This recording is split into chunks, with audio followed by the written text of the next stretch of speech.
కార్యక్రమాన్ని మొదలు పెట్టుకున్నాం. ఏ కార్యక్రమం అయినా జ్యోతి ప్రజ్వలనతోటి మొదలు పెడతాం, కానీ అంతకంటే గొప్పగా ఈ వేడుకను ప్రారంభించాలన్న ముఖ్య ఉద్దేశంతో తెలుగుని, ఇంత గొప్ప చారిత్రక నేపథ్యం ఉన్న తెలుగుని మధురమైన భాష అనడానికి ముఖ్యమైన కారణమే సంగీతం. కాబట్టి ఆ సంగీతంతో మొదలు పెడదామన్న ఉద్దేశంతో ఈరోజు గుహల్లో వారందరూ కూడా పాడుతుంటే వినిపించిన, ప్రతిధ్వనించిన ఆ శబ్దాన్ని విన్న ప్రతి ఒక్కళ్ళు మైమర్చిపోయారు అని అంటూ అతిశయోక్తి కాదు. అటువంటి కార్యక్రమంతో ఈరోజు మనం మొదలు పెట్టుకొని ఇక్కడ ఎన్నో తరాలుగా ఎన్ని వాతావరణంలో మార్పులు వచ్చినా, ఎన్ని ఆటుపోట్లు వచ్చినా తట్టుకొని నిలబడ్డ ఈ రాతి గుహల సాక్షిగా మన కళలు, మన సంస్కృతి, మన సంప్రదాయం ప్రతి తరానికి చేరువ చేసే విధంగా తెలుగు కూడా అంత గొప్పది. ఎన్ని ఆటుపోట్లు వచ్చినా, ఎన్ని ఇబ్బందులు వచ్చినా తట్టుకొని నిలబడగలిగే భాష అన్నది సూచిస్తూ ఈరోజు ఈ కార్యక్రమాన్ని ఇక్కడ ప్రారంభించడం జరిగింది. చెప్పలేని తండ్రి గుణం తెలుగు, పసిబుగ్గల వెలకందని లావణ్యం తెలుగు, భరతమాత సంతతిలో ఘన పుణ్యం తెలుగు, జీవితాన తీర్చలేని తల్లి రుణం తెలుగు, సరసమైన శబ్దాలకు రాసిక్యం తెలుగు, ఆప్తమైన అర్థాలకు హితవాక్యం తెలుగు, పూల వంటి భావాలకు తేటి పాట తెలుగు, తులేలేని పద్యానికి కంచుకోట తెలుగు, జీవితాన తీర్చలేని తల్లి రుణం తెలుగు. ఇంత చక్కగా రూపకల్పన చేసి దిశానిర్దేశం చేసినటువంటి మన సృజనాత్మకత మరియు సాహిత్యం సాంస్కృతిక కమిషన్ చైర్పర్సన్ శ్రీమతి పొడపాటి తేజస్విని గారికి హార్దిక అభినందనలు తెలియజేసుకుంటూ, ఈరోజు మన ముందున్నటువంటి రచయిత్రులు, అంటే రచయిత్రుల గురించే మాట్లాడతాను, మీరు పెద్దగా అన్యత భావించొద్దు. పాడిబండ్ల రజనీ గారు, అట్లానే శ్రీమతి రూపెనగుంట్ల వసుధారాణి గారు, శ్రీమతి మందారపు హైమవతి గారు, డాక్టర్ వి భవానీదేవి గారు, అట్లానే శ్రీమతి సింహాద్రి వాణి గారు, శ్రీమతి ఆచార్య వెలువోలు నాగరాజ్య లక్ష్మి గారు, శ్రీమతి అనురాధ గారు, శ్రీమతి తెల్ల అరుణ గారు, వీరందరికీ కూడా తమ కలం ద్వారా సమాజాన్ని ఆలోచింపజేసినటువంటి మహోన్నత వ్యక్తులుగా ఉన్నటువంటి వీరందరికీ కూడా నా హార్దిక నమస్కారాలు ప్రత్యేకంగా తెలియజేసుకుంటూ ఉన్నాను. వారి రచనలు కేవలం సాహిత్యం మాత్రమే కాదు, అవి సమాజానికి అర్థం, స్త్రీ మనసుకి స్వరం, మార్పుకి మార్గదర్శకం. అట్లానే ఒక సమాజం అభివృద్ధిని మనం మహిళ గొంతుకి ఎంత విలువనిస్తుందో ఆ విలువనిచ్చేటటువంటి తీరులో సమాజం యొక్క అభివృద్ధిని సూచన చేస్తూ ఉంటాం. అట్లాంటి గొంతుకు ఇచ్చేటటువంటి విలువతో పాటు గొంతుకుకి శాశ్వతంగా రూపకల్పన చేసినటువంటి సాహిత్యానికి ఈ వేదిక గుర్తింపునిస్తుంది అంటే మన సమాజం ఎంత అభివృద్ధి చెందింది అని అనడంలో ఎటువంటి అతిశయోక్తి లేదు. అట్లనే ఈ మహిళ రాసినటువంటి ప్రతి అక్షరం ఒక అనుభవం, ఒక పోరాటం, ఒక ఆశ, ఒక భవిష్యత్తు. ఇక్కడ ఉన్నటువంటి సాహితీ ప్రియులందరికీ, తెలుగు భాషాభిమానులందరికీ ఈ వేదిక మరపు రానటువంటి ఒక వేదిక కావాలని నేను మనస్ఫూర్తిగా కోరుకుంటున్నాను. నేను పోలీస్ శాఖలో సమాజాన్ని చాలా కోణాల నుంచి చూడాల్సినటువంటి అవసరం ఉంది. నేరాలను అరికట్టడానికి చట్టాలు అవసరమని మీ అందరికీ తెలుసు. కానీ నేను పర్సనల్గా, అంటే నా వ్యక్తిగతంగా నేను నమ్మేటటువంటి సిద్ధాంతం, నేరాన్ని జరగక ముందే నివారించడానికి విలువలు అవసరం. ఆ విలువలతో కూడినటువంటి సమాజం అవసరం. విలువలతో కూడినటువంటి సమాజం నిర్మించడానికి మొదటగా కుటుంబం బాధ్యత వహిస్తే తర్వాత విద్య, ఆ తర్వాత సాహిత్యం అనేది బాధ్యత వహిస్తుందని నేను ప్రగాఢంగా నమ్ముతాను.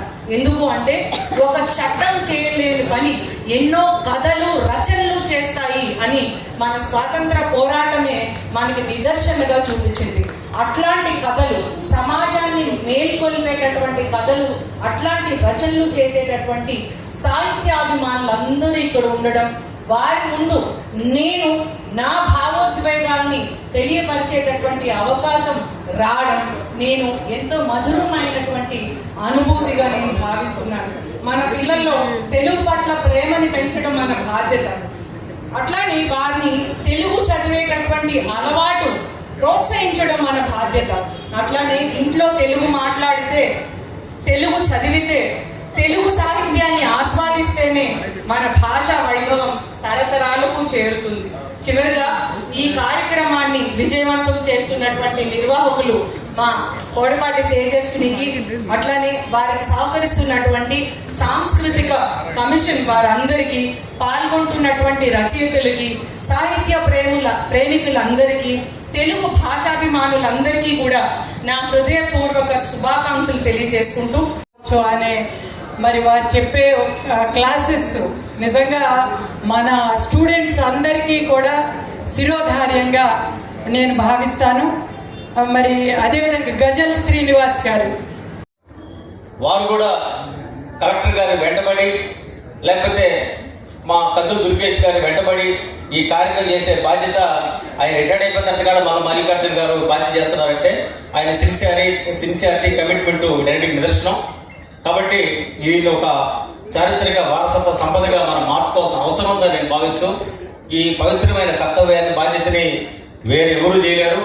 మన తేజస్వి గారు, అదేవిధంగా మా కలెక్టర్ లక్ష్మీశా గారు మాత్రమే చేయగలరు. కాబట్టి వారు దీన్ని హృదయపూర్వకంగా ముందుకు తీసుకెళ్తారని, తెలుగు వారికి ఇది ఒక ఆదర్శవంతమైన లేకపోతే జ్ఞాపకవంతమైన ఒక వేదికగా మారుస్తారని కూడా నేను ఆశిస్తున్నాను. ఇంకా వేదిక మీద ఉన్న గజల్ శ్రీనివాస్ గారు అసలు ఆయన నాకు తెలిసి ఈ దేశంలో పుట్టాల్సిన వ్యక్తిగా, ఈ మాట అంటే ఆయన ఉలిక్కిపడతాడు. అసలు తెలుగు వాళ్ళలో పుట్టాల్సిన మనిషి కాదు. ఎక్కడో ప్రపంచ దేశాల్లో ఒక అద్భుతం ఎక్కడన్నా పుడితే ఆవిష్కృతం అయితే అలాంటి దేశాల్లో పుట్టాల్సిన వ్యక్తి.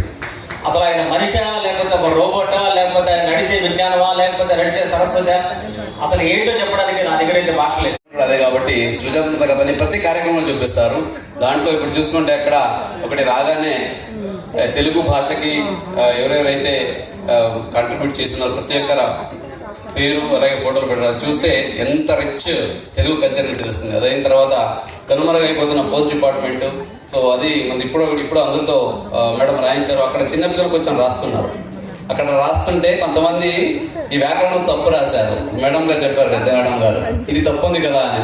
మేడం అది గుర్తు చేయడానికి ఈ ప్రోగ్రామ్ చేస్తున్నారు మేడం అని తెలియజేసుకోవడం జరిగింది. ఎందుకంటే ఈవెన్ మనం కూడా రాస్తే తెలుగు చాలా తప్పులు వస్తాయి. ఎందుకు ఇప్పుడే మనం చూస్తే మాట్లాడుతున్నప్పుడు చాలా భాషలు, ముఖ్యంగా ఇంగ్లీష్ ఎక్కువ వచ్చేసింది. కాబట్టి పిల్లలు ఆ తెలుగు ఆ పర్ఫెక్షన్ అనేది ఎక్కడో కనిపించట్లేదు, పోతుంది అనమాట. సో ఈ భాష అంటే కేవలం ఒక లాంగ్వేజ్ కాదు అది, కానీ అదొక సంస్కృతి, అదొక కల్చర్, అది ఒక గుర్తింపు అనేది మనము గమనించాల్సిన అవసరం ఉంది.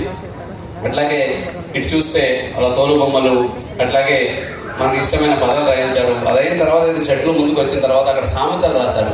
చాలా మంది పిల్లలు ఆ సామెతల్ని విని చూసి ఎంత ఆనందపోతున్నారు. కరెక్ట్ కదా? ఎందుకంటే ప్రత్యేక సామెతలో కూడా ఒక జీవిత పాఠం ఉంటుంది. అది కనుక సామెతాన్ని చేసుకున్నా పర్వాలేదు, కానీ ఒకసారి అది అర్థమవుతే జీవితం అర్థమవుతుందని ఆ సామెతలు అంత చక్కగా తెలియజేస్తున్నాయి. మేడం ఎంతో సృజనాత్మకంగా మీరు ఈ కార్యక్రమం చేశారు madam. Thank you very much. ఈ కార్యక్రమంలో మాట్లాడడానికి కనిష్ట లీస్ట్ ఎలిజిబిలిటీ ఎవరికైనా ఉందంటే అది నాకే. ఎందుకంటే నేను మాట్లాడుతున్నప్పుడు తెలుగు కంటిన్యూస్గా మాట్లాడలేను, మీకు తెలుసు రీజన్. అయినా కూడా తెలుగు అంటే నాకు చాలా గౌరవం, కల్చర్ అంటే గౌరవం, సంస్కృతి అంటే గౌరవం. ముఖ్యమంత్రి గారికి ఒకరోజు మీటింగ్లో మాట్లాడుతూ చెప్తున్నాను, సార్ కొండపల్లి బొమ్మల్లో ఒక 400 కుటుంబాలు ఆధారపడి ఉన్నాయి సార్.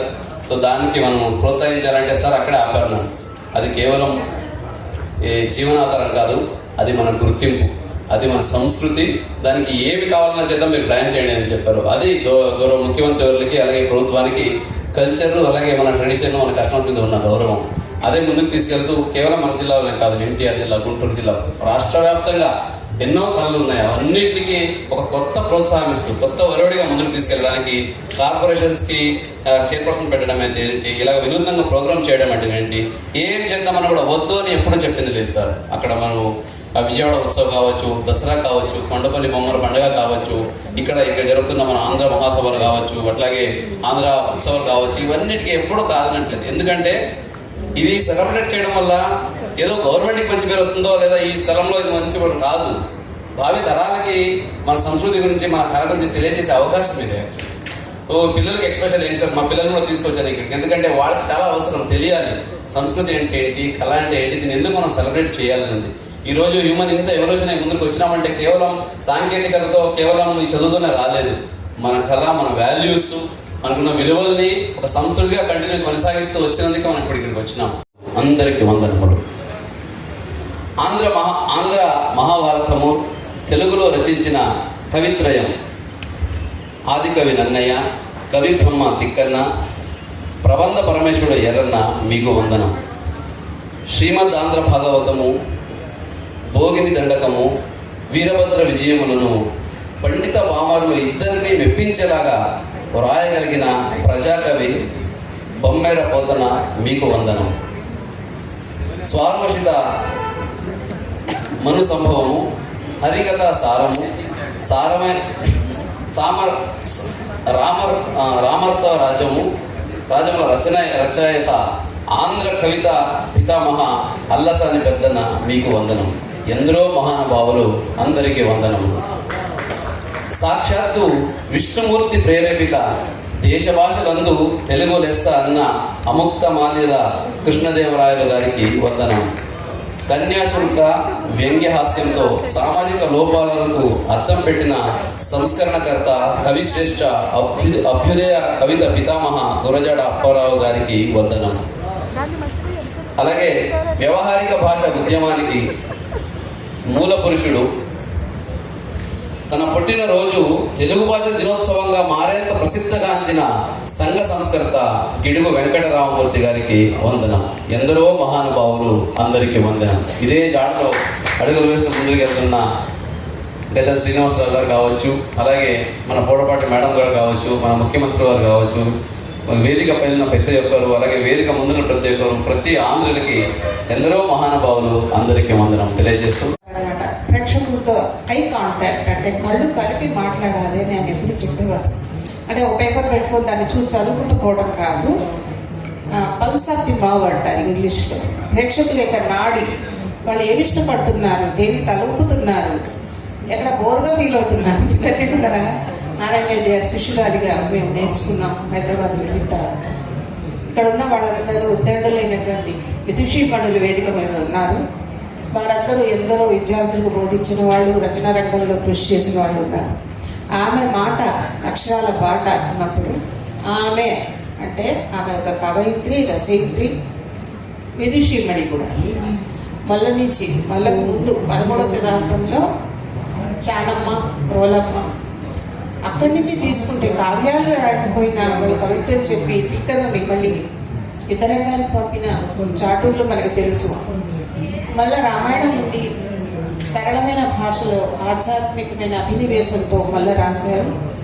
తర్వాత 200 మంది కవయిత్రులు, వాళ్ళు చిన్న మోహనాంగి కృష్ణదేవరాయల కూతురు, దుర్గాదేవి, ఇట్లా చాలామంది పేర్లు, రామభద్రాంబ, చాలామంది పేర్లు ఉన్నాయి తెలుగు సాహిత్యంలో. ఒక్కొక్కళ్ళు ఒక కావ్యాన్ని అందించారు. పద్య కవిత్వంలో అంటే చందోబద్ధమైన పద్యాలు రాస్తూ మళ్ళీ ఒక విపదను కూడా రాసిన వాళ్ళు ఉన్నారు. కనపడ్డ వెంకమాంబ లాంటి వాళ్ళు. మొత్తం 200 మంది కవయిత్రులు ప్రాచీన తరం అని తీసుకొని ఊటుకూరు లక్ష్మీకాంతమ్మ గారు ఆంధ్ర కవయిత్రులు అనే ఒక పుస్తకాన్ని సాహిత్య అకాడమీ వరపున అది ప్రచురించారు కూడా. నిజానికి వాళ్ళందరి పేర్లు అందులో చదువుతుంటే మరి మధురవాణి, రంగాజమ్మ, రఘునాథ నాయకుల కాలంలో ఉన్నవాళ్ళు చాలామంది పేర్లు అందులో కనపడతాయి. అయితే వీళ్ళు చాలామంది భక్తి సాహిత్యం గురించి తమదైన శైలిలో రాసిన వాళ్ళు ఉన్నారు. తమ రాజుగారి గురించి రఘునాథ నాయకుడు శృంగార నాయకుడుగా తీసుకున్నారు. దివ్య అనే మాట కూడా సంస్కృతంలోంచి ఏర్పడిందే కానీ సొంతంగా మన తెలుగులో మాట కాదు. ఊగుతూ వెలుగుతోంది. ఆత్మాలనే పీట గాలిది. గాలికి దీపం క్రమద ఊపుతోంది.